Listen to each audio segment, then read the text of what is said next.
သင်ခန္ဓာကိုယ်ကပြောင်းလဲလာနေပြီဒါဟာသဘာဝတရားရဲ့ဖြစ်စဉ်တစ်ခုပါပဲရာသီလာတာပုံမှန်မဟုတ်တော့ဘူးလားဒါဟာသွေးဆုံးကာနီးလက္ခဏာ perimenopause ဖြစ်နိုင်ပါတယ်ခုနလေးတင်ချမ်းနေပြီးအခုချက်ချင်းပြန်ပူလာသလိုခံစားရတာမျိုးမနက်အစောကြီး3နာရီလောက်မှချွေးတွေရွှဲပြီးနိုးလာသလားဒါတင်တယောက်တည်းဖြစ်နေတာမဟုတ်ပါဘူးစိတ်အခြေအနေရုတ်တရက်ပြောင်းလဲတာဟာဟော်မုန်းပြောင်းလဲကြောင့်ဖြစ်နိုင်ပါတယ်မိတက်တာပင်ပန်းတာအာယုံစူးစိုက်လို့မရတာတွေကဟော်မုန်းကြောင့်ဖြစ်နိုင်ပါတယ်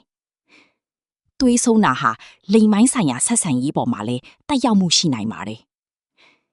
သွေးဆုံးပြီးနောက်မှာအစစ်အမြစ်ကြိုက်ခဲတာနဲ့အယိုးအားနေတာတွေကအဖြစ်များပါတယ်သွေးဆုံးပြီးနောက်မှာအယိုးထုထဲလျော့နေလာတာဟာတိတိတတ်တာမရှိဘဲဖြစ်ပေါ်တတ်ပါတယ်အစားအသောက်ကတင့်ခန္ဓာကိုယ်ရဲ့ဟော်မုန်းတွေကိုတဘာဝအတိုင်းထိန်းညှိပေးနိုင်ပါတယ်သွေးဆုံးချိန်မှာကိုယ်လက်လှုပ်ရှားမှုလုပ်ပေးတာဟာအကောင်းဆုံးဆေးတစ်ခွက်ပါပဲတိတ်တဆိတ်ခံစားမနေပါနဲ့ကုညီပေးမယ့်နည်းလမ်းတွေရှိပါတယ်